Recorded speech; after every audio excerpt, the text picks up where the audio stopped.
Hi friends, welcome to Amy food channel. இன்றைக்கி நம்ம சேனலில் ஒரு ரெசிபி தான் பார்க்க போகிறோம். மிளகு குழம்பு எப்படி செய்யுதுன்னு பார்க்கலாம். அதுக்கு தேவையான எல்லா இன்க்ரீடியன்ஸுமே எடுத்து வச்சுட்டேன். இன்க்ரீடியன்ஸ் எல்லாமே டிஸ்கிரிப்ஷன் பாக்ஸில் கொடுக்குறேன், நீங்கள் செக் பண்ணிக்கங்க. நீ வாங்க எப்படி செய்யுதுன்னு பார்க்கலாம். அடுப்பத்தை வச்சு கடாய் வச்சாச்சு. கடாய் காஞ்சதுக்கப்புறம் கொஞ்சமாக எண்ணெய் ஆட் பண்ணிக்குவோம். எண்ணெய் நல்லா காஞ்சதுக்கப்புறம் ஒரு 2 ஸ்பூன் அளவுக்கு மல்லி ஆட் பண்ணிக்கலாம். காற்றுக்கு தகுந்த மாதிரி வரமிளகா ஆட் பண்ணிக்குவோம். நீங்கள் இதுக்கு பதிலாக வரமிளகாத்தூளும் மல்லித்தூள் கூட ஆட் பண்ணிக்கலாம். ஓரளவுக்கு வறுபட்டதுக்கப்புறம் நம்ம மிளகு ஆட் பண்ணிக்கலாம். ஒரு 1.5 ஸ்பூன் அளவுக்கு மிளகு ஆட் பண்ணிக்கிறேன். எல்லாத்தையுமே லோ ஃப்ளேமில் வச்சு வறுத்துக்குங்க. ஒரு 1/4 ஸ்பூன் அளவுக்கு வெந்தயம் ஆட் பண்ணிக்கலாம். லாஸ்ட்டாக வந்து சீரகம் ஆட் பண்ணுங்க. ஃபஸ்ட்டே ஆட் பண்ணிங்க அப்படின்னா அது கருகி போயிடும். எல்லாமே வறுபட்டதுக்கப்புறம் கடைசியாக கருவேப்பிலை ஆட் பண்ணிவிட்டு ஒருக்க நல்லா மிக்ஸ் பண்ணி விட்டுட்டு அடுப்பு ஆஃப் பண்ணிடலாம். நான் வறுக்கிறது எல்லாமே லோ ஃப்ளேமில் வச்சு தான் வறுத்துக்கிட்டேன். எல்லாத்தையும் ஒருக்க நல்லா மிக்ஸ் பண்ணி விட்டுருவோம். கடைசியாக அடுப்பு ஆஃப் பண்ணதுக்கப்புறம் கொஞ்சமாக பெருங்காயத்தூள் ஆட் பண்ணிக்கலாம். எல்லாமே ஆறுனதுக்கப்புறம் பொடி பண்ணி எடுத்துக்கலாம். அடுப்பத்தை வச்சு வேற ஒரு பாத்திரம் வச்சாச்சு. இதுக்கு நல்லெண்ணெய் தான் ஆட் பண்ணணும். நல்லெண்ணெய் கொஞ்சம் அதிகமாகவே ஆட் பண்ணிக்கோங்க. அதுக்கப்புறம் கடுகு ஆட் பண்ணிடலாம். கடுகு நல்லா பொரிஞ்சதுக்கப்புறம் ஒரு வரமிளகாயும் கொஞ்சமாக கருவேப்பிலையும் ஆட் பண்ணிடுவோம். அதுக்கப்புறம் ஒரு 15 20 வெள்ளைப்பூண்டு ஆட் பண்ணிக்கலாம்.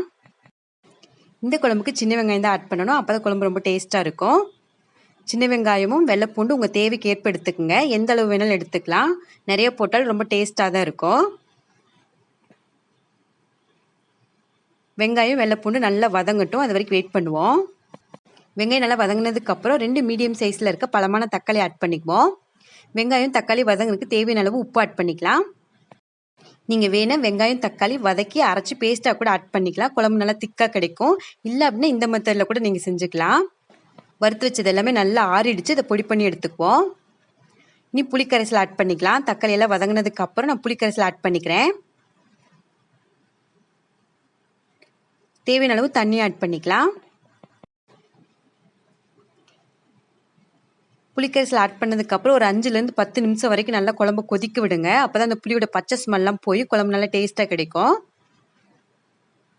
வறுத்து வச்சது எல்லாத்தையுமே பொடி பண்ணி எடுத்தாச்சு. குழம்பு நல்லா கொதிச்சதுக்கப்புறம் இந்த மசாலா ஆட் பண்ணிக்கலாம். மசாலா ஆட் பண்ணிவிட்டு ரொம்ப நேரம்லாம் கொதிக்க தேவையில்லை. ஸோ வந்து நல்லா குழம்புலாம் கொதிக்க விட்டு லாஸ்ட்டு அதை ஆட் பண்ணிக்கோங்க.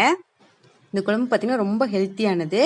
இதில் போட்டிருக்க இன்க்ரீடியன்ஸ் எல்லாமே நம்ம உடம்புக்கு ரொம்ப நல்லது. மழை காலத்துக்கு ஏற்ற ஒரு குழம்பு. மிளகு குழம்பு அப்படிங்கிறனால நம்ம நெஞ்சு சளி எல்லாமே நீக்கிடும். குழம்புக்கு உப்பு செக் பண்ணி பாருங்கள். பத்தலை அப்படின்னா உப்பு ஆட் பண்ணிக்கலாம். மசாலா எல்லாமே வறுத்து அரைச்சி தான் போட்டிருக்கோம். ஸோ ரொம்ப நேரம் கொதிக்க தேவையில்லை. குழம்பு கொஞ்சம் திக்காகிற வரைக்கும் மட்டும் கொதிக்க வச்சிங்கன்னா போதும். குழம்பு இப்போ ஓரளவுக்கு நல்லா திக்காயிடுச்சு.